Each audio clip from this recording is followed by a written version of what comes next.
Mritu towels from Ramraj, premium cotton and bamboo towels. Super soft, super absorbent. 3-5 விடுங்க, நக்ஷத்ரா எடுங்க. Nakshatra carbon free agarbattis. மணப்பெண்ணின் பிரத்யேகமான திருமணம் Vivaha the Chennai silks. Miracle Mariyatha மாதிரி என்னென்னமோ பண்ணிகிட்டு இருக்கா எனக்கு எங்கள் அம்மா. சொல்கிறதுக்கு வந்து அவ்வளோ விஷயங்கள் இருக்குது. நிச்சயமாக இது வந்து நம்ம உட்காந்து ஒரு நாள் நிறைய விஷயங்கள் பேசணும் எங்கள் அம்மாவை பற்றி.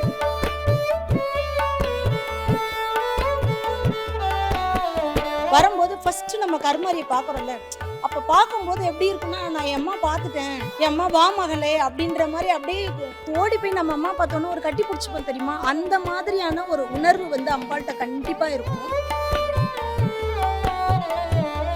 நம்ம என்ன கேட்குறோமோ சரி, அப்படி ஃபர்ஸ்ட் வந்து பார்த்த உடனே நமக்கு நம்ம என்ன நினைச்சிட்டு வந்தோமோ அதுக்கான விஷயங்கள் எல்லாம் அம்பாள் வந்து நமக்கு பண்ணி கொடுத்துட்டே இருப்பா.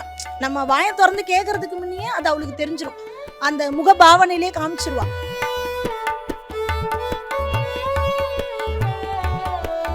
நமக்கு ஒரு கஷ்டம்னு வச்சுக்கோங்க, அந்த கஷ்டத்தை யார் கொடுத்தாங்களோ அவங்கள அவ விடவே மாட்டாங்க. அவ நின்று நீதி தேவதை, அவ நின்று கேள்வி கேட்பா, நின்று பதில் சொல்லுவா. அவ என் பிள்ளை இப்படி பண்ணினியா அப்படின்னு அப்படி நின்று கேள்வி கேட்கக்கூடியவ எங்க கருமாரி. மற்ற எந்த கிரக தோஷமாக இருந்தாலும் இந்த இடத்திற்கு வந்து நம்ம அம்பாளை ஒரு க்ஷணம், அதாவது ஒரு நாழிகைன்னு சொல்லுவாங்க, இந்த ஸ்தலத்துல வந்து கருமாரி அம்மனை வழிபாடு செய்தால் அவங்களுக்கு வேண்டிய பலன் அனைத்துமே கிடைக்கும்.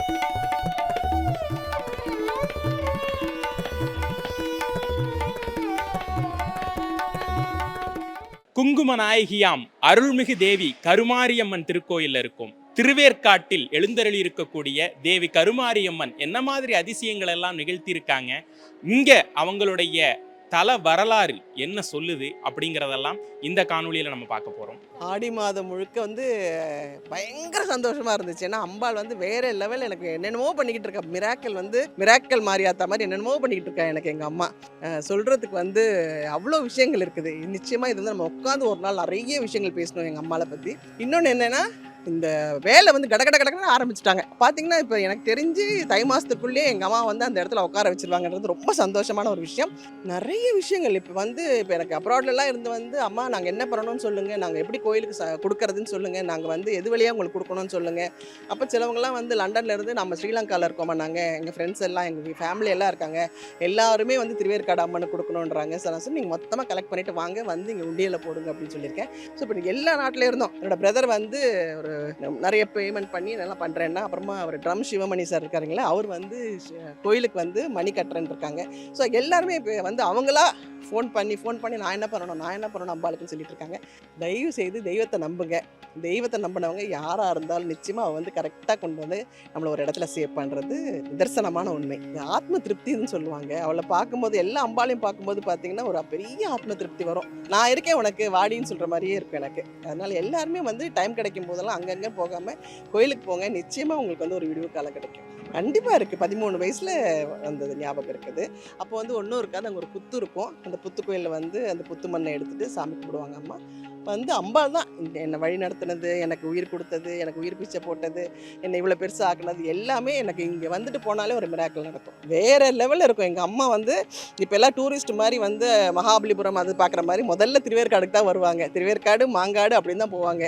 முதல்ல மற்ற டூரிஸ்ட் ஸ்தலத்தை விட இப்போ வந்து எங்கள் அம்மா தான் வந்து ஃபஸ்ட்டாக இருப்பாங்க. நான் ஆமாம் இல்லை, நான் வந்து திருப்பி நான் நடிக்க வரமாட்டேன்ற ஒரு மூடில் தான் நான் போனது. ஏன்னா எனக்கு பெரிய இன்ட்ரெஸ்ட்லாம் எதுவுமே இல்லை. ஆனால் திருப்பி நான் இந்த கோயிலுக்கு வரும்போது தான் குட்டி பத்மினி அம்மா என்னை பார்த்து என்னோட செகண்ட் ஹாஃபும் ஃபஸ்ட் ஹாஃபும் இவங்க தான் நடத்துனாங்க, செகண்ட் ஹாஃபும் இவங்க தான் நடத்துனாங்க. இப்போ என்னோட லைஃப், என் பிள்ளைங்க எல்லாத்துக்குமே இவங்க தான் வழி நடத்திட்டு இருக்காங்க. நீங்கள் பார்த்தீங்கன்னா இப்போ நிறைய பேர் சாமி கும்பிட ஆரம்பிச்சிட்டாங்க பார்த்தீங்களா. எல்லாருமே வந்து ஏதாவது அவங்களுக்கு ஒரு வழி கிடைக்குமா அப்படின்னு வெயிட் பண்ணிட்டு இருக்காங்க. அதுக்கான ஒரு வெயிட் பண்ணுறதுக்கும் அதுக்கு ஒரு பெரிய வெளிச்சம் கிடைக்கிறதுக்கும் இந்த வழிகாட்டியாக இருக்கும். இல்லை அதுதான் சொல்கிறேனே, அவங்க நல்லா இருக்கும்போது யாருமே போய் அம்மா எனக்கு ரொம்ப சந்தோஷமா தேங்க்யூமான்னு யாருமே சொன்னது இல்லைங்க. ஒரு நன்றி யாருங்க சொல்கிறாங்க? கஷ்டம் வரும்போது தான் நீங்கள் அம்மாண்டு போகிறீங்க. அம்மா அதுக்கப்புறம் இன்றைக்கே சொல்லணும், நாளைக்கு செஞ்சிடணும். நம்ம வீட்டுக்கு வரதுக்குள்ளே எல்லாம் செஞ்சு முடிச்சிடணும்னு எப்படி? சமையல் கூட ஆமாம், எல்லாமே இன்ஸ்டன்ட்னா லைஃப் வந்து அப்படி கிடையாது இல்லை. அவள் எதுக்கு பொறுத்தார் பூமி ஆழ்வார் சொல்லுவாங்க. அந்த மாதிரி அவள் வெயிட் பண்ணுறதும் பெரிய விஷயம் கொடுக்க போகிறா அவங்களுக்கு. நீங்கள் அவசரமாக கேட்டிங்கன்னு வச்சுக்கோங்களேன், அவசரமாக கொடுத்துட்டு போயிடுவா. ஆனால் உங்களுக்கானது வந்து வேறு லெவலில் இருக்குது. அதை வெயிட் பண்ணி வாங்கலாம். சூப்பராக பண்ணி கொடுப்பார். இங்கே ரெகுலராக வர்றது உண்டாமா? வருஷம் நான் வருவேன். நான் எங்களுக்கு கல்யாணமே இங்கே தான் நடந்தது. ஸோ ஒரு வருஷம் தவறாமல் நாங்கள் எல்லா வருஷமும் வந்திருக்கோம். வணக்கம், என்னோட பேர் வளர்மதி கருப்புசாமி. நான் அருள்மிகு தேவி கருமாரியம்மன் திருக்கோயிலோட அரங்காவலராக இருக்கேன். 2வது முறையாக அரங்காவலராக இருக்கேன். அருள்மிகு தேவி கருமாரியம்மன் திருக்கோயிலை பற்றி சொல்லணும் அப்படின்னா, முதல்ல நான் இந்த தேவி கருமாரியம்மன் திருக்கோயிலோட நான் பக்தைன்னு சொல்கிறதுல நான் ரொம்ப பெருமையாக கருதுகிறேன். ஏன் அப்படின்னா, இன்னைக்கு இந்த இடத்துல நான் நிற்கிறேன் அப்படின்னா அதுக்கு முதல் காரணம் எங்களோட அம்மா தேவி கருமாரியம்மன் தான். அதனால எப்போதுமே தேவி கருமாரியம்மனோட திருப்பாதத்தை நான் வணங்குறேன். ஒவ்வொரு நாளும் தேவி கருமாரியம்மன் ஒரு வினாடியும் எங்களுக்கு அதிசயத்தை தான் நிகழ்த்திட்டு இருக்காங்க. நாங்கள் சிறு வயதாக இருக்கும்போதே என் தாயாரும் தந்தையாரும் இந்த கோயிலுக்கு எங்களை அழைச்சிட்டு வந்திருக்காங்க. அவங்க எங்களுக்கு வழிகாட்டின தெய்வங்களில் முக்கியமான தெய்வமாக நான் அருள்மிகு தேவி கருமாரியம்மனை நாங்கள் வணங்குறோம். அது மட்டும் இல்லை, தேவி கருமாரியம்மன் படிக்கும் போதும் சரி, அதுக்கப்புறம் தொழில் துவங்கும் போதும் சரி, அதுக்கப்புறம் எங்கள் திருமண வாழ்க்கை, எங்கள் குழந்தைகளோட திருமணம் எல்லாத்துலேயுமே தேவி கருமாரியம்மனோட பங்களிப்பு அதிகமாக இருக்குன்னு சொல்லலாம். ஆறில்லா ஊருக்கு அழகில்லை என்றும் கோயில் இல்லா இடத்தில் குடியிருக்க வேண்டாம் என்றும் நம் முன்னோர்கள் சொல்லியிருக்காங்க. கோயில்கள் நிறைந்த இந்த திருவேற்காட்டில் அருள்மிகு தேவி கருமாரியம்மன் திருக்கோயிலில் அம்பாள் வீட்டிருக்கா, நாகரூபிணியாக வீட்டிருக்கா. இப்போ இங்கே திருப்பணி நடந்துட்டு இருக்கு. அதனால பக்தர்களுக்கு சில சின்ன அசௌரியங்கள் இருக்கும். இருந்தாலும் பக்தர்கள் அதை பொறுத்தரணும்னு தான் திருக்கோயில் சார்பில் நாங்கள் கேட்டுக்கிறோம். இங்கே திருப்பணி நடக்கிறனால இப்போ ஒரு திருப்பணிக்கு ஒரு பிடி மண்ணை எடுத்து கொடுத்தாலே அவ்வளோ நம்மளோட 7 தலைமுறைக்கு புண்ணியன்னு சொல்லுவாங்க. அப்போ இப்போ இந்த கருங்கல் திருப்பணியில் உங்களால் முடிஞ்ச உதவி, அது பொருளோ இல்லை உடல் உழைப்பு கூட கொடுக்கலாம். நான் திரும்ப அதான் சொல்கிறேன், உடல் உழைப்பு கூட கொடுக்கலாம், பொருள் உதவி பண்ணலாம், இல்லை இங்கே சர்வீஸ் கூட ஏதாவது சேவை கூட செய்யலாம். அதனால பக்தர்களுக்கு இந்த திருப்பணி நல்ல விதமாக நடந்து முடியணும். கருமாரிய மறுபடியும் அதே மூலஸ்தானத்தில் நம்ம எல்லாரும் அழைச்சிட்டு போய் அம்மால மகாராணி மாதிரி அங்கே உட்கார வைக்கணும். அதுக்கு பக்தர்கள் எல்லாரும் அவங்கவுங்க இல்லத்தில் இருந்தே தேவி கருமாரியம்மனோட திருக்கோயில் நல்ல விதமாக வேலை முடிஞ்சு கும்பாபிஷேகம் பண்ணி அம்பாள் அங்கே உட்கார வைக்கணும்னு சொல்லிட்டு வேண்டிக்கணும்னு சொல்லிட்டு திருக்கோயில் சார்பில் கேட்டுக்கிறேன். இப்போ நம்ம ஆலயத்துக்குள்ள வரோம் இல்லைங்களா, வரும்போது ஃபர்ஸ்ட் நம்ம கருமாரியை பார்க்குறோம்ல, அப்போ பார்க்கும்போது எப்படி இருக்குன்னா, நான் என் அம்மா பார்த்துட்டேன், என் அம்மா வா மகளே அப்படின்ற மாதிரி அப்படியே நம்ம எப்படி இப்போ உள்ள அலோ பண்ண மாட்டாங்க. ஆனால் எப்படின்னா நமக்கு ஓடி போய் நம்ம அம்மா பார்த்தோன்னே ஒரு கட்டி பிடிச்சிப்போம் தெரியுமா, அந்த மாதிரியான ஒரு உணர்வு அம்பாள்கிட்ட கண்டிப்பாக இருக்கும். அம்பாள் எப்பவுமே பார்த்தீங்கன்னா நம்ம என்ன கோரிக்கையோட வந்தால் கூட சரி, நம்மளை பார்த்த உடனே சொல்லுவாங்க தெரியுமா, இந்த முகத்தை பார்த்த உடனே நம்மளோட கவலையெல்லாம் மறந்துருச்சுன்னு. அது மாதிரி நீங்கள் கருமாரியை அப்படி பார்த்த உடனே நம்ம என்ன கேட்க வந்தோம், என்ன சொல்ல வந்தோம் எதுவுமே தெரியாது. நான் என் அம்மா பார்த்துட்டேன், எனக்கு அது போதும், எனக்கு என்னோட அம்மாவை எனக்கு பார்த்துட்டேன், அந்த மாதிரி ஒரு இது இருக்கும். இப்போ அபிஷேகம் பண்ணும் போதெல்லாம் நீங்கள் பார்த்தீங்கன்னா அம்மாவோட விழி இருக்கு இல்லைங்களா, அவங்களோட கருவிழி, இந்த கருந்திராட்சை பழம் எப்படி இருக்கும் அது மாதிரி அம்மாவோட விழி ஓடுறது, அந்த உயிரோட அம்மா நம்மகிட்ட பேசுறா. அந்த கண்ணுல அம்பாள் நம்ம கிட்ட ஜாடா சொல்றா, அவ கண்ணு அப்படியே பேசும். அம்பாளோட கண்ணு நமக்கு அப்படியே பேசும். நம்மகிட்ட நம்ம என்ன கேட்கிறோம் அதை அப்படியே சொல்லுவாங்க. அம்மாவோட அந்த உதடு இருக்கு பாத்தீங்களா, நம்ம என்ன கேட்க வந்தோமோ இப்போ நமக்கு பதில் சொல்லணும்ல, அம்பாளோட உதடு நம்ம கேட்கக்கூடிய ஒரு விஷயத்துக்கு அம்பாள் அப்படியே தத்துரூபமும் பதில் சொல்லுவா. அந்த சிரிப்பு, நம்ம எந்த பக்கம் போனாலும் அம்பாளோட, இப்போ நம்ம வலது பக்கம் போனா அம்பாளோட பார்வை வலது பக்கம் வரும், நீங்க இடது பக்கம் போனீங்கன்னா அம்பாளோட பார்வை இடது பக்கம் வரும். நீங்க நேரா நிக்கிறீங்கன்னா நீங்க என்ன பாவனையோ அம்மா நம்ம எந்த பக்கம் இருந்தாலும் நம்மளே பார்க்குற மாதிரியே இருக்கும். நமக்கு அது எப்படி இருக்கும் அப்படின்னா நான் அம்மாட்ட தான் இருக்கேன், நான் ஜாகிரதையா இருக்கேன், நான் பத்திரமா இருக்கேன் அப்படின்னு நமக்கு ஒரு ஒரு ஒரு எப்படி சொல்றது, நான் ஒரு பாதுகாப்பான இடத்துல இருக்குன்னு நம்ம சொல்லுவோம் தெரியுங்களா. அந்த பாதுகாப்பு கருமாரி கிட்ட வந்தா நமக்கு தோணும். அந்த பாதுகாப்பு நம்மளை அரவணைக்கக்கூடியவ, நம்மளை பாதுகாப்பா, நமக்கு எவ்வளோ இதாக இருந்தாலும் சரி கருமாரி பார்த்துட்டீங்கன்னு வச்சுக்கோங்களேன், நம்ம ஓகே, நம்ம அம்மாட்ட நம்ம அம்மா நம்மளை பாதுகாப்பா பார்த்துப்பா அப்படின்ற அந்த ஒரு நம்பிக்கை, அந்த ஒரு அது எப்படி சொல்றதுன்னு தெரியல எனக்கு. அது அது அது உணரணும். அதை உணர்றவங்களுக்கு அது தெரியும். அப்படியே அம்மா அப்படின்னா போதும், உடனே அந்த சின்ன குழந்தை மாதிரி நம்மளை கட்டி பிடிச்சிப்பா. அது அவளை உணரணும். நம்ம அவளோட இதை நம்ம உணரணும். உணர்றவங்களுக்கு தான் அது தெரியும். அது நிறைய விஷயம் இருக்கும். நம்ம அம்மாட்ட ஏதாவது உத்தரவு கேட்கணும்னு சொல்லிட்டு பார்ப்போம். அப்போது அம்மாட்ட இன்னைக்கு உத்தரவு கேட்கலாமா, அந்த உத்தரவு கரெக்டுன்னா கரெக்டாக கொடுப்பா, வேணான்னா வேணான்னு சொல்லிடுவா. வேணான்னு சொல்லிடுவா. ஆனால் அதை வேணான்னு சொல்றது வந்து நமக்கு தடுக்கிறதுக்காக இல்லை, நமக்கு நல்ல விஷயத்த கொடுக்கறதுக்காக இப்போதைக்கு இது வேணாம் அப்படின்னு சொல்லுவா. அது மாதிரி ரொம்ப அம்மாட்ட வந்து அந்த ஆத்மார்த்தமான ஒரு விஷயம் அப்படின்னா வந்து உக்காந்தோம்னா நம்ம என்ன கேட்குறோமோ சரி, அப்படி ஃபர்ஸ்ட் வந்து பார்த்த உடனே நமக்கு நம்ம என்ன நினைச்சிட்டு வந்தோமோ அதுக்கான விஷயங்கள் எல்லாம் அம்பாள் வந்து நமக்கு பண்ணி கொடுத்துட்டே இருப்பா. நம்ம வாயை திறந்து கேட்கறதுக்கு முன்னே அது அவளுக்கு தெரிஞ்சிடும், அந்த முக பாவனையிலே காமிச்சிருவா. நீ இதுக்காக தான் வந்திருக்க, நான் பார்த்துக்கிறேன் அப்படின்வா. அப்போ அந்த ஒரு நம்பிக்கை நமக்கு போதும்ல. அதாவது ஜாகிரதையா இருக்கலாம். அம்பாள்கிட்ட வந்தா நம்ம எதுக்குமே பயப்பட வேண்டாம். எப்படிப்பட்ட விஷயமா இருந்தாலும் சரி, நம்மளோட எண்ணங்கள்லையும் நம்மளோட செயல்பாடுலையும் உண்மை இருந்தது அப்படின்னா அந்த இடத்துல கருமாரி கண்டிப்பா இருப்பா. கண்டிப்பா 100% அம்பாள் இருப்பா. நம்ம செயல்பாடு உண்மை, நம்மளோட எண்ணம் உண்மை அப்படின்னா நம்ம கூட கருமாரி கண்டிப்பா நம்ம கூட இருப்பா. அதை நம்ம பயப்படவே தேவை கிடையாது. ஆமா, கண்டிப்பா நீங்க அப்படிதான். நீங்க வந்து இப்போ முக்கியமா இன்னைக்கு பெண்களுக்கு ஏற்படக்கூடிய அத்தனை பிரச்சனைகளையும் நான் மற்றவங்கள நான் எதுவும் சொல்லலை, ஒரு பக்தியின் மார்க்கத்தில் தான் நான் இதை சொல்கிறேன். இப்போ பெண்களுக்கு பாருங்களேன், இப்போ அவங்களுக்கு வந்து மாதவிடாய் கோளாறு இருக்கக்கூடிய பெண்கள் நம்மளோட தீர்த்தத்தை வாங்கி குடிக்க, இப்போ சமீபத்தில் ஒரு அம்மாவுக்கு வந்து கர்ப்பப்பையில் புற்றுநோய் இருந்ததா சொன்னாங்க. நம்ம கோயிலில் வந்து அவங்க 9 வாரம் தொடர்ந்து வந்து தீர்த்தம் வாங்கி குடிச்சிருக்காங்க. அடுத்து அவங்க ஸ்கேன் பண்ண போகும்போது அவங்களுக்கு வந்து அந்த மாதிரி எதுவுமே இல்லைன்னு அந்த ரிப்போர்ட் வந்திருக்கு. அப்போ உடல் சார்ந்த பிணிகளை வந்து அம்பாள் வந்து தீர்க்கக்கூடியவர். இப்போ பெண்கள் வந்து இப்போ திருமணம் ஆகலை, பெண்களுக்கு முக்கியமாக சமுதாயம் அவங்க மேலே திணிக்கக்கூடிய பிரச்சனைகள் என்ன? திருமணம் ஆகலை, பிள்ளை பேர் இல்லை, நல்ல வீடு இல்லை, அப்புறம் குழந்தைகள் வேணும், வேலை வேணும், ஆரோக்கியமான உடல்நிலை வேணும், கணவர் நல்லா இருக்கணும், குழந்தை ஏன்னா பெண்கள் எப்பவுமே மற்றவங்க நல்லா இருக்கணும்னே நினைக்கக்கூடிய பெண்கள். அப்படிப்பட்ட பெண்கள் அத்தனை பேரும் வரக்கூடிய இடம் நம்ம தேவி கருமாரி அம்மன்ட்ட தான். இங்கே பார்த்தீங்கன்னா திருவிளக்கு ஒரு தீபம் ஏற்றுவாங்க, விளக்கு தீபம் ஏற்றுவாங்க. அந்த தீபம் ஏற்றுனாலே அவங்க ஒரு 9 வாரம் 11 வாரம் அப்படி கணக்கு பண்ணி ஏற்றும் போது அவங்களோட பிரச்சனைகள் எல்லாம் தீர்ந்துருது. வெள்ளி செவ்வாய் ஞாயிறில் வந்து அதிகப்படியான பெண்களை வந்து இங்கே வந்து நம்ம பார்க்க முடியும். வர்றவங்க எல்லாருமே நீங்கள் பார்த்தீங்கன்னா ரொம்ப தொலை தூரத்துலேருந்து வெளிநாடுகள்ல இருந்து கூட நம்ம கோயிலுக்கு வந்து, வெளிநாடுகள்ல இருந்து வெளி ஊர்கள்ல இருந்தும் கூட நாங்கள் வந்து கருமாரி கிட்ட வந்தால் எங்களுக்கு போதும். அதாவது அம்பாளை வந்து பார்த்தா போதும், அவங்களுக்கு என்னன்னா நாங்கள் எங்கள் அம்மா பார்த்துட்டோம் எங்களுக்கு போதும் அப்படின்வாங்க. அதனால இது பெண்களின் சபரிமலை என்று அழைக்கக்கூடியது வந்து இது அருள்மிகு தேவி கருமாரி அம்மன் திருக்கோயில் திருவேற்காடு தான். அதில் எந்த மாற்று கருத்தும் கிடையாது. வெகு விரைவில் வந்து கும்பாபிஷேகத்துக்கு நடக்கிறதுக்கான வாய்ப்புகள் மிக அருகில் தான் இருக்கு. நமக்கு ஆடி மாதம் என்றாலே அம்மன் கோயில்களுக்கு சொல்லவே வேணாம். அதுவும் எங்களோட அருள்மிகு தேவி கருமாரி அம்மன் திருக்கோயிலை பத்தி நீங்க சொல்லவே வேணாம். ஏன்னா ஆடி மாதத்துல வந்து எங்க தேவி கருமாரி அம்மன் திருக்கோயில் வந்து 12 வாரங்கள் உண்டு எங்களோட இதுல. அதுல முதல் 5 வாரங்கள் பாத்தீங்கன்னா திருவிளக்கு பூஜை நடத்துவோம். நம்மளது நித்தியப்படி யாகசாலையில வந்து உங்களுக்கு ஹோமம் நடந்துட்டே இருக்கும். யாகசாலையில வந்து நவகலச அபிஷேகம் நடக்கும்.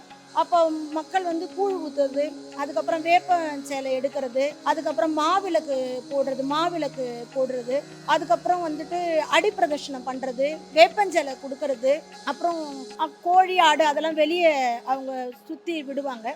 அது மாதிரி ஆடி வாரம் ஃபுல்லாவே அம்மாள் வந்து ரொம்ப சந்தோஷத்துல இருப்பா. ஏன்னா இந்த ஆடி மாதத்துல வந்து கருமாரி வந்து மிகுந்த சந்தோஷத்துல இருப்பாங்க. நம்மளே யாருக்காவது ஒரு சந்தோஷமா இருந்தா ஒண்ணு போய் கேட்டா உடனே செய்வாங்கல்ல. ஆடியில அம்பாள் சந்தோஷமா இருக்கும்போது பக்தர்கள் என்ன வரம் வேண்டும் பொழுதே தரக்கூடியவள் எங்கள் தேவி கருமாரி அம்மன் கோயில். இப்போ இந்த ஆடி வந்து ரொம்ப பயங்கரமா நல்ல அம்பாள் உலகத்துல இருந்த இங்க தேவி கருமாரி அம்மன்கிட்ட வரும்போது அங்கே நாங்கள் வீட்டில் இருந்து கிளம்பும் போதே எங்களுக்கு வந்து நம்ம அம்மாவை பார்க்க போகிறோன்னு அப்படி ஒரு சந்தோஷம் வந்துடும். இப்போ ஒரு ட்ரெஸ் பண்ணணுன்னா கூட நம்ம கருமாரி அம்மனை பார்க்க போகிறோம், அப்போது நம்ம கருமாரி அம்மாட்ட போகிறோம். நம்ம அம்மாட்ட போகும்போது எப்படி போகணும், சிரிச்ச முகத்தோடு தானே நம்ம போகணும். அப்படி தான் நாங்கள் வந்துட்டுருக்கோம். இங்கே வந்து இப்போ 25 வருஷம் குழந்தை இல்லைன்னு சொல்லியிருக்காங்க. அவங்களுக்கு குழந்தை பிறந்திருக்கு. அப்புறம் ஒருத்தவங்க நீட்டு படிச்சுட்டு நம்ம அம்பாள்கிட்ட வந்து அந்த +2 இதை வச்சுட்டு நீட் எக்ஸாம் எழுத போனாங்க. அவங்க வந்து இன்னைக்கு சென்னை அந்த முதல் மாணவனாக அவங்க வந்து தேர்வாயிருக்காங்க. அது மாத்திரம் இல்லை, இப்போ குழந்தை இல்லை, இப்போ கல்யாணம் ஆகலை, ரொம்ப பேருக்கு கல்யாணம் ஆகலைன்னும் போது நம்ம அம்பாள்கிட்ட வந்து திருமங்கல்யம் சாத்திரன்னு வேண்டிட்டு போனவங்களுக்கு கல்யாணம் நடந்திருக்கு. இப்போ தொழில் வந்து எல்லாமே தொழில் முடிஞ்சு போச்சு, இனிமேல் நம்ம எழுந்திரிக்கவே மாட்டோம் அப்படின்னு நினைச்சவங்க கருமாரிகிட்ட வந்து அர்த்தஜாம பூஜையில் உட்காந்து இன்னைக்கு அவங்க பெரும் தொழிலதிபராக இருக்கிறதையும் நாங்கள் கண்கூட நாங்கள் பார்க்குறோம். அது மட்டும் இல்லை, அவங்க யார் யார் என்னென்ன வேண்டுறாங்களோ, இப்போ மற்ற இடத்துல போனால் இத்தனை வாரம் போனால் கிடைக்கும், அத்தனை வாரம் அப்படிலாம் கிடையாது. நீங்கள் கருமாரின்னு ஒரு ஒரு நிமிஷம் அவளை வந்து பார்த்துட்டாலே போதும். அவள் என்ன நீங்கள் கேட்குறீங்களோ அதை வந்து அம்பாள் வந்து கொடுப்பா. அதில் எந்த மாற்று கருத்துமே கிடையாது. இப்போ வீட்டில் இருந்து கிளம்பும் போது நம்ம கருமாரிட்ட போகிறோம் அப்படின்னும் போது நீங்கள் அம்மா வந்து உள்ளே பார்ப்பீங்க இல்லையா? அப்போ அம்மா பார்க்கும்போது ஃபஸ்ட் டைம் அம்மா பார்க்குறோம்ல, உள்ளே வந்து ஃபஸ்ட் டைம் பார்க்கும்போதே ஒரு சிரிச்ச முகத்தோட தான் அம்மா வந்து எப்பவுமே இருப்பாங்க. அம்மா எப்பவுமே குனிஞ்சி அந்த மாதிரிலாம் இருந்ததே இல்லை. எப்பவுமே எப்படின்னா ஒரு ஸ்மைலிங்காக வா மகளே, அவங்க கூப்பிடுறது எப்படி இருக்குன்னா நமக்கு அந்த வைப்ரேட் வந்து வா மகளே வாம்மா அப்படின்னு நம்மளை கூப்பிடுற மாதிரியே இருக்கும். நீங்கள் ஃபஸ்ட்டு கேட்டிங்க இல்லைங்களா, அம்பாள் வந்து எப்படி காட்சி தரா அப்படின்னு சொன்னாங்க இல்லைங்களா, அதுக்கு ஒரு உண்மை நிகழ்ச்சியே சொல்கிறேன் பாருங்கள். அம்பாளை வந்து உண்மையாக நீங்கள் வந்து கருமாரி அப்படின்னு நீங்கள் உண்மையாக வந்தீங்க அப்படின்னா கருமாரி உங்களுக்கு வந்து நேரில் வந்து காட்சி கொடுப்பா. அதுக்கு வந்து வேற எங்கேயுமே இல்லை, நம்ம கோயிலே நடந்த சம்பவம். நித்தியப்படி பூஜை முடிச்சுட்டு பக்தர்கள் உட்காந்துட்டு இருக்கும்போது அம்பாளை வந்து ஒரு பக்தரை அழைக்கிறோம். அம்பாள் நேரடியாக வந்து எங்களுக்கு வந்து காட்சி கொடுத்தா. இங்கே எல்லா இடத்துலையும் அம்பாள் வந்து நடமாடிட்டு தான் இருக்கா. ஆனால் அவள் யாரையும் எந்த பக்தர்களையும் எந்த தொந்தரவும் அவள் செஞ்சதே கிடையாது. ஒரு பக்தர்களுக்கு ஒரு கஷ்டம் அப்படின்னா, பக்தர்களுக்கு கஷ்டம் அப்படின்னா அவள் நாகரூபிணி நாகதாரணி. அவர் நாகத்தை இந்த கோயிலே புற்றிலிருந்து வந்தது தான். அவன் நாகமாக வந்து நின்று நான் இருக்கேன் உனக்கு, நீ கவலைப்படாத, நான் இருக்கேன் உனக்கு என்ன குறை, உனக்கு நான் வந்து நிற்கிறேன் அப்படின்னு அவங்க தத்துரூபமாக வந்து எங்கள் அம்மா வந்து காட்சி கொடுத்தாங்க. எங்கள் அம்மா எவ்வளோ நான் இங்கே பார்த்தேன் அங்கே பார்த்தேன்னு எங்கள் அம்மா நாகரூபமாக வருவாள். பக்தர்கள் இருக்கும்போது கூட அந்த பக்தர்கள் நடுவில் கூட போவாள். ஆனால் யாரையும் அவள் இது வரல எந்த இதுவும் அவள் செஞ்சதே கிடையாது. நம்ம என்ன கேட்குறோமோ அம்மா அங்கே வந்து அம்மா அப்படி அம்மானா போதும் அவளுக்கு. அம்மானா அப்படி குழந்தையா வாமானா குழந்தையா வந்தா, பெரியவங்களா வாமானா பெரியவங்களா வந்தாங்க. அவள் குழந்தையா வந்து நிற்கும் போது என்னென்னா நம்ம அம்மா நம்ம கூப்பிட்ட உடனே இப்போ கூப்பிட்ட குரலுக்கு ஓடி வருவோம் கருமாரி. இப்போ கூப்பிட்டா தெய்வம் வருமானு எத்தனை பேர் கேட்குறாங்க. ஆனால் கூப்பிட்டா எங்கள் கருமாரி வருவா. நீங்கள் எங்கள் கருமாரியை வாமான்னு கூப்பிட்டீங்கன்னா எங்கள் கருமாரி வந்துடுவா. எனக்கு இந்த கஷ்டம் இருக்குமா, எனக்கு இதை தீர்த்து வைமானா அவள் தீர்த்து வச்சிருவா. அவகிட்ட வந்துட்டு நீங்கள் இது எனக்கு நடக்கலை, அது திரும்ப சொல்கிறது ஒரு உங்களோட செயல்லையும் எண்ணத்துலையும் உண்மை இருந்ததுன்னா கண்டிப்பாக கருமாரி நாகரூபிணியாக வந்து காட்சி கொடுப்பா. அவள் காட்சி கொடுத்துருக்கா, எத்தனை பேருக்கு கொடுத்துருக்கா, எங்களுக்கு கொடுத்துருக்கா. நாங்கள் இங்கே இருக்கும்போது எங்களுக்கு குழந்தையாக வந்து கொடுத்துருக்கா. பசிக்குதான், பால் வேணுமா, அம்மாவுக்கு கருமாரிக்கு என்ன வேணும், பால் வேணுமா, என்ன தாயை வேணும் அப்படின்னா அப்படியே நின்னா. அது பாம்பென்றால் படையும் நடுங்குன்னுவாங்க. ஆனால் நாங்கள் எங்கள் தேவி கருமாரியம்மன் கோயிலில் யாருமே நடுங்க விடவே மாட்டாவ. அவள் வந்து பாம்பென்றால் பாசம் உடையவள் அப்படின்றது தான் எங்கள் கருமாரியோடது. ரொம்ப சக்தி உள்ளவ, எல்லா இடத்துலையும் வருவா. நீங்கள் இப்போ இந்த கருங்கல் திருப்பணி நடக்குது, அந்த கல்களுக்குள்ளெல்லாம் கூட வருவா. ஆனால் அங்கே வேலை எல்லாரும் செய்கிறாங்க. அம்மா வந்தாங்கம்மா, அவங்களா போயிட்டாங்கம்மா அப்படி தான் சொல்லுவாங்க. இது வரலும் நம்ம கருமாரியம்மன் வந்து எவ்வளோ பேருக்கு நாகரூபமாக காட்சி கொடுத்துருக்கா, நேரில் காட்சி கொடுத்துருக்கா. இப்போ மற்றவங்களாம் என்ன சொல்லுவாங்க, நீங்கள் தெய்வத்தை பார்த்தது உண்டான்னு கேட்குறாங்கல்ல. நாங்கள் தெய்வத்தை பார்த்துருக்கோம், நாங்கள் எங்கள் கருமாரியை பார்த்துருக்கோம். எங்கள் கருமாரி எங்கள் எதிரில் வந்து நின்று இருக்கா, சாட்சி சொல்லியிருக்கா, எங்கள் கூட நின்று இருக்கா. எங்களுக்கு ஒரு கஷ்டமா, அம்மா இந்த மாதிரி கஷ்டம் இருக்குமா அப்படின்னா நான் வரேன் அப்படின்வாங்க. அம்மா எனக்கு இந்த இப்போ குழந்தைகளுக்கு படிப்பு வேணுமானா நான் சொல்லித்தரேன். அவள் சரஸ்வதியா, அவள் லக்ஷ்மியா, அவள் மகாலட்சுமியா, காளியா, நீலியா, சூலியா எங்கள் கூட இருந்திருக்கா. ஒன்றுமே இல்லை, ஒரு 10 ரூபாய்க்கு நீங்கள் ஒரே ஒரு கற்பூரம் வாங்கி எங்கள் அம்மாட்ட ஏற்றுங்க. நீங்கள் என்ன கேட்குறீங்களோ அதை எங்கள் அம்மா வந்து கண்டிப்பாக பண்ணி கொடுத்தாங்க. அவங்க இன்றைக்கும் எங்கள் எல்லாரோட வாழ்க்கையிலையும் தேவி கருமாரியை தேடி வர்றவங்க ஒருத்தவங்க வாழ்க்கையிலையும் ஒருத்தர் கூட வந்து இன்னைக்கு வந்தோம் நாளைக்கு வந்தோன்னு இல்லை. 75 வருஷமாக வரேன், 60 வருஷமாக வரேன், 55 வருஷமாக வரேன். இப்போ என்னோட தகப்பனார்லாம் வந்து கிட்டத்தட்ட நான் பிறக்கிறதுக்கு முன்னே இங்கே வந்திருக்காரு, இந்த ஸ்தலத்துக்கு வந்திருக்காரு. அப்போ எங்களோட சன்னிதானம், அதுக்கப்புறம் எங்களோட குழந்தைங்க, அதுக்கப்புறம் எங்களோட அடுத்த பேர குழந்தைங்க, இப்படி தலைமுறையாக கருமாரிக்கிட்ட வரும்போது அவங்க உண்மையாக அம்மான்னு வந்துட்டா போதுங்க. அப்படின்னு நாகமாக அப்படி படம் எடுத்து நிற்பான். நமக்கு ஒரு கஷ்டம்னு வச்சுக்கோங்க, அந்த கஷ்டத்தை யார் கொடுத்தாங்களோ அவங்கள அவள் விடவே மாட்டாவ. அவள் நின்று நீதி தேவதை, அவள் நின்று கேள்வி கேட்பா, நின்று பதில் சொல்லுவா. அவள் என் பிள்ளை இப்படி பண்ணினியா அப்படின்னு அப்படி நின்று கேள்வி கேட்கக்கூடியவங்க கருமாரி அம்மன். திருவேற்காடு தேவி கருமாரி அம்மன் ஆலயம் இந்த க்ஷேத்திரத்தை பற்றி சொல்லணும் அப்படின்னா இங்கே வந்து சூரியனுக்கு ஒளி கொடுத்த இடம். கருமாரி அம்மன் வந்து பராசக்தி தேவி ஒரு காட்டுக்குள்ள நடந்து வரும்பொழுது சூரிய பகவான் உருமாறி வரா பார்வதி தேவி. அப்போ சூரிய பகவான் வந்து பார்வதி தேவிக்கு வணக்கம் வைக்கல. உடனே பார்வதி தேவிக்கு கோபம் வருது. உனக்கு நான் ஒன்று சொல்றேன்னு சொல்றா பார்வதி. சூரிய பகவானுக்கு அது பார்வதி தேவின்னு தெரியல. ஸோ எனக்கு ஜோசியெல்லாம் வேண்டாம், எனக்கு நீ எதுவும் சொல்ல வேண்டாம்னு சொல்லிடுறாரு சூரிய பகவான். உடனே பார்வதி தேவி தன்னுடைய உருவை காண்பித்து உனக்கு ஒளி நீங்கட்டும் அப்படின்னு சொல்லிடுறா. உடனே உலகமே இருட்டாயிடுறது. சூரிய பகவானுக்கு என்ன பண்றதுன்னு தெரியல. போய் மன்னிப்பு கேட்கிறார். இந்த வேப்பிலை அடர்ந்த காட்டில் இங்க வந்து நீ என்ன தபஸ் பண்ணு அப்படின்னு சொல்றா பார்வதி தேவி. இந்த கருமாரி அம்மன் ஆலயத்தில் இந்த இடத்துல தான் சூரிய பகவானுக்கு ஒளி கிடைத்த இடம். அதனால திருவேற்காடினுடைய சிறப்பே சூரிய பகவானுக்கு ஒளி கொடுத்ததுனால ஜாதகத்தில் பிரதானமாக இருக்கக்கூடிய சூரிய பகவான் மற்ற எந்த கிரக தோஷமாக இருந்தாலும் இந்த இடத்திற்கு வந்து நம்ம அம்பாளை ஒரு க்ஷணம், அதாவது ஒரு நாழிகைன்னு சொல்லுவாங்க, இந்த ஸ்தலத்துல வந்து கருமாரி அம்மனை வழிபாடு செய்தால் அவங்களுக்கு வேண்டிய பலன் அனைத்துமே கிடைக்கும். ஜாதகத்துல வந்து காலையில பிறந்தவங்களுக்கு லக்னத்துல சூரியன் வரும், சாயங்காலம் சூரிய அஸ்தமனத்துல பிறந்தவங்களுக்கு 7ஆம் இடத்தில் சூரியன் வரும். இது தோஷம். ஸோ லக்னத்துல சூரியன் இருந்தாலும் சரி, 7ஆம் இடத்தில் சூரியன் இருந்தாலும் சரி, பரிகார ஸ்தலமாக இந்த இடத்திற்கு வந்து 7 தீபம் ஏற்றி கருமாரி அம்மனை வழிபாடு செய்தால் அவங்களுக்கு 7 ஞாயிற்றுக்கிழமை வரணும். இந்த இடத்துல கருமாரி அம்மனுக்கு ஏன் ஞாயிற்றுக்கிழமை விசேஷம் அப்படின்னா சூரியனுக்கு ஒளி கொடுத்ததுனால தான்.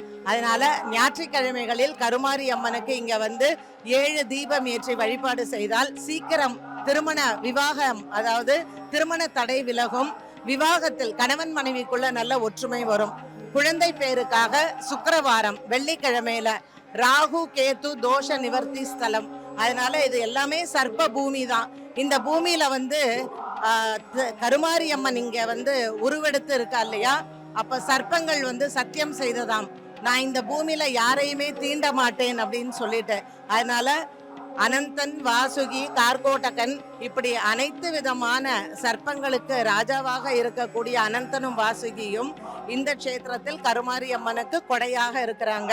அதனால ராகு கேது தோஷம் இருப்பவர்களுக்கும் இந்த ஸ்தலத்துல வந்து பரிகாரங்கள் செய்து கொண்டால் திருமண தடை மட்டுமல்ல, அவங்களுக்கு குழந்தை பாக்கியமும் கிடைக்கும். திருவேற்காடு அப்படின்னாலே சர்ப்ப பூமி தான்.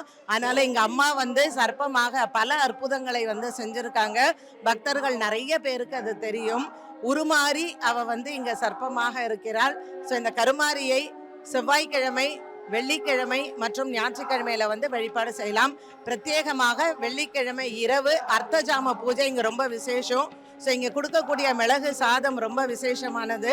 அர்த்தஜாம பூஜையில வந்து கலந்துக்கிட்டீங்கன்னா குடும்பத்துல இருக்கக்கூடிய சண்டைகள் விலகும், கணவன் மனைவிக்குள்ள நல்ல அந்யோன்யம் வரும். அதனால திருவேற்காடு வந்தீங்கன்னா சூரியனை வணங்க வேண்டும், ராகு கேத்துவை வணங்க வேண்டும், சுக்கிரவாரத்தில் சுக்கிரனை வணங்க வேண்டும். இப்படி பார்த்தால் நமக்கு நவகிரகங்களையும் வழிபாடு செய்ய இந்த ஸ்தலத்திற்கு வந்தாலே போதுமானது.